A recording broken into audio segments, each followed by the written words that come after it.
नमस्कार दर्शकों। आज हम बात करेंगे एक ऐसे टॉपिक पर जिस पर पूरे भारत में ही नहीं बल्कि पूरा वर्ल्ड में चर्चा है, और वो है भारत और मालदीव्स के बीच चल रहे डिप्लोमेटिक टेंशन के बारे में।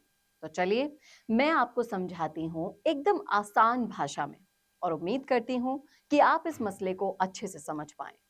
मालदीव्स, जो कि एक छोटा सा द्वीप देश है, भारत के बहुत ही करीब। वहां की सरकार थोड़ा ज्यादा ही आराम महसूस कर रही थी कि उन्हें कोई देख नहीं रहा है और कोई भी उन तक पहुंच नहीं सकता।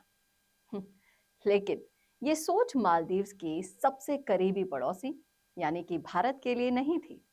भारत ने ध्यान से सब कुछ देखा।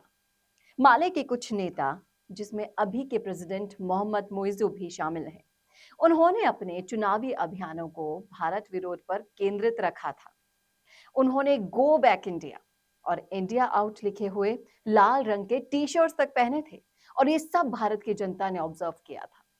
जब मुइज्जू सरकार ने भारत से ये कह दिया कि अपने 77 मिलिट्री पर्सनल को वापस बुला लो, तो जो मालदीव नेशनल डिफेंस फोर्स के लिए इमरजेंसी मेडिकल इवेल्युएशन और डिजास्टर रिलीफ ऑपरेशन के लिए 2 हेलीकॉप्टर्स और एक एयरक्राफ्ट चला रहे थे, उनको वापस भारत ने बुला लिया और भारत ने ये मान भी लिया। लेकिन जब भारत ने ये महसूस किया कि मालदीव की ये दोस्ती अब थोड़ी सी चाइना की तरफ बदल रही है, तो नरेंद्र मोदी सरकार ने एक छुपी हुई काउंटर ऑपरेशन शुरू की। और जो कुछ होने लगा वो एक बहुत ही अनुयायी, व्यापक और प्रभावी राजनीतिक प्रतिक्रिया के तहत था। प्राइम मिनिस्टर नरेंद्र मोदी ने टूरिज्म को बढ़ाने के लिए लक्षद्वीप के द्वीपों पर स्नॉर्कलिंग एक्सपेडिशन की, जो कि मालदीव से सिर्फ 750 किलोमीटर दूरी पर है, लेकिन उतना ही सुंदर भी है। अब कुछ भारतीय सोशल मीडिया अकाउंट्स ने शुरू किया लक्षद्वीप को मालदीव से बेहतर टूरिज्म के लिए अगर सही तरह से विकसित किया जाए, इस पर उन्होंने अपनी जो प्रतिक्रिया थी वो जाहिर कर दी। अब मालदीव्स की एंटी इंडिया इस्लामिस्ट ने इस बात का जवाब दे दिया। उन्होंने इन भारतीय अकाउंट्स का जवाब बड़े ही विवादित और निंदा भाव से दिया। मरियम सुरीना, यूथ एम्पावरमेंट, इंफॉर्मेशन और आर्ट की डिप्टी मिनिस्टर, उन्होंने प्राइम मिनिस्टर मोदी को क्लाउन कहा और इजराइल का पपेट तक कह डाला। जाहिद रमीज, जो कि ruling progressive party of Maldives यानी कि पीपीएम के काउंसलिंग मेंबर हैं, उन्होंने भारतीय लोगों के लिए एक बहुत ही बेकार सा कमेंट किया कि परमानेंट स्मेल छोड़ देंगे भारतीय लोग। और इसी तरह के दूसरे अपमानजनक कमेंट्स ऑफिशियल मालदीव्स अकाउंट से आने लगे, और देखते ही देखते ये वॉर और भी ज्यादा दिलचस्प हो गया। लेकिन भारतीय मंत्री अधिकारियों ने एक भी अपमानजनक शब्द का प्रयोग नहीं किया। इसमें ये सोचने वाली बात है। इसके बजाय जो चीजें हुई वो है भारत के लोगों की शक्ति का इस्तेमाल। हैशटैग बायकॉट मालदीव्स ट्रेंड होने लगा। भारतीय लोगों ने अपने मालदीव्स की बुकिंग कैंसलेशंस की स्क्रीन ग्रैब्स पोस्ट की और दूसरों को भी यही करने के लिए कह डाला। मालदीव की तरफ से 12% यातायात करने वाले लोगों में से सबसे बड़े ग्रुप भारतीय हैं, और इसी से मालदीव घबरा गया। सेलिब्रिटी पावर ने भी इसमें अपना हिस्सा बनाया।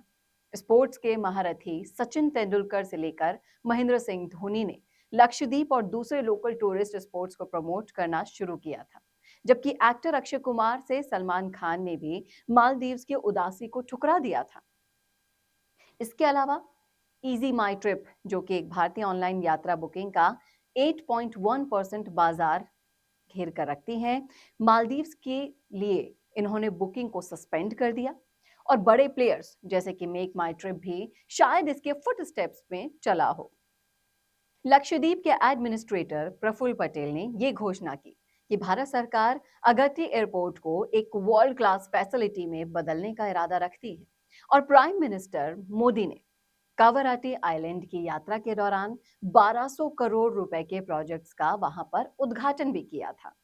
अब मालदीव्स के शोर मचाने वाले कमेंट्स के खिलाफ एक शब्द भी नहीं बोला गया मोदी सरकार ने, लेकिन उन्होंने अपनी सरकार के लोगों पर इनक्रेडिबल प्रेशर बना डाला।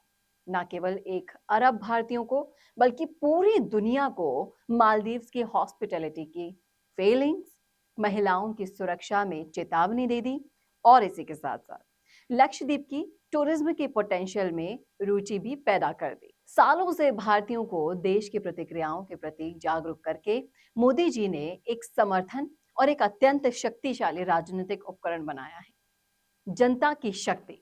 और लगभग 15 साल पहले एक चैनल को दिए हुए इंटरव्यू में अगर मैं आपको बताऊं, उनकी जो मानसिकता थी वो ये थी कि मोदी जी ने स्पष्ट तौर पर ये कह दिया था कि जो आगे चलकर उनकी फॉरेन पॉलिसी बनेगी उसका केंद्र बिंदु भारत होगा। उन्होंने कहा था कि आज भारत के पास अंतर्राष्ट्रीय दबाव बनाने की शक्ति है। हम 100 करोड़ लोगों के राष्ट्र हैं। हम पूरी दुनिया पर एक अच्छा खासा दबाव बना सकते हैं और मालदीव्स उसका एक ताजा एग्जाम्पल है। चाहे जस्टिन ट्रूडेau पर दबाव बनाने की बात हो या फिर जोe बिडेन सरकार पर भारत को अन्य देशों की भूमि पर हत्याकांड करने के आरोप लगाने की बात हो, या फिर हमास टेरर के खिलाफ इजराइल के साथ खड़े होने की बात हो, या फिर यूक्रेन, यूरोप या अफ्रीका में ना भारत के हित को बढ़ाने की बात हो, भारत की जनता की राय का असर पूरे विश्व में महसूस किया जाता है। ये है भारत की डिप्लोमेसी का वो अनुभव जो मालदीव्स के इमेच्योर नेता अपने कीपैड से गोलियां चलाने से पहले कभी नहीं समझ पाए थे, लेकिन अब जरूर समझ सके हैं। और यही ताकत पूरी की पूरी दुनिया भी जान चुकी है और इसीलिए इस मसले की बात पूरे विश्व भर के प्लेटफॉर्म पर चल रही है। अब देखना ये दिलचस्प होगा कि मालदीव्स अपनी किन किन गलतियों को, जैसा कि उन्होंने कमेंट्स किए, वहां के मंत्रियों ने वो हैशटैग डिलीट्स कर दिए, अपने कमेंट्स डिलीट कर दिए, अब अपनी की गई गलती पर माफी मांगता है या नहीं, ये दिलचस्प होगा।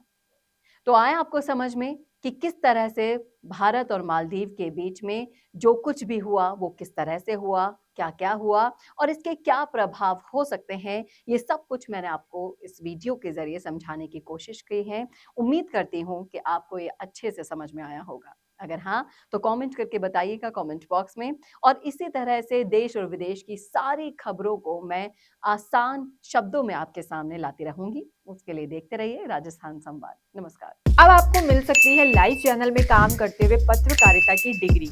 यूजीसी अप्रूव्ड यूनिवर्सिटी से मिलने वाली इस डिग्री के साथ आपको मिलेगा लाइव चैनल पर रिपोर्टिंग, एंकरिंग और प्रोडक्शन में काम करने का मौका।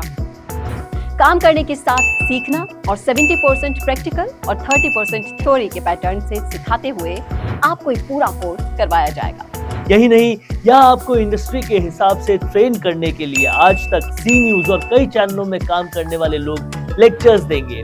साथ ही परमानेंट फैकल्टीज भी इन चैनल्स और अखबारों में लंबा एक्सपीरियंस ले चुके लोग भी होंगे। इसके साथ ही टीवी, न्यूज़पेपर जैसे ट्रेडिशनल मीडिया की लाइव प्रैक्टिकल ट्रेनिंग के अलावा आपको यहाँ पर डिजिटल मीडिया और डिजिटल मार्केटिंग भी इंडस्ट्री नीड्स के हिसाब से सिखाई जाएगी। तो केवल रटना लिखना नहीं बल्कि इंडस्ट्री जैसा टैलेंट चाहती है, उसकी प्रैक्टिकल एजुकेशन के साथ कीजिए मास कम्युनिकेशन और जर्नलिस्ट या मल्टीमीडिया एंड एनिमेशन की BVOC डिग्री। और प्लेसमेंट असिस्टेंट से लेकर ट्रेडिशनल और डिजिटल मीडिया की सारी इंडस्ट्री ट्रेनिंग विद इंटर्नशिप आपको मिलेगी मिशिगा इंस्टीट्यूट ऑफ मीडिया स्टडीज में।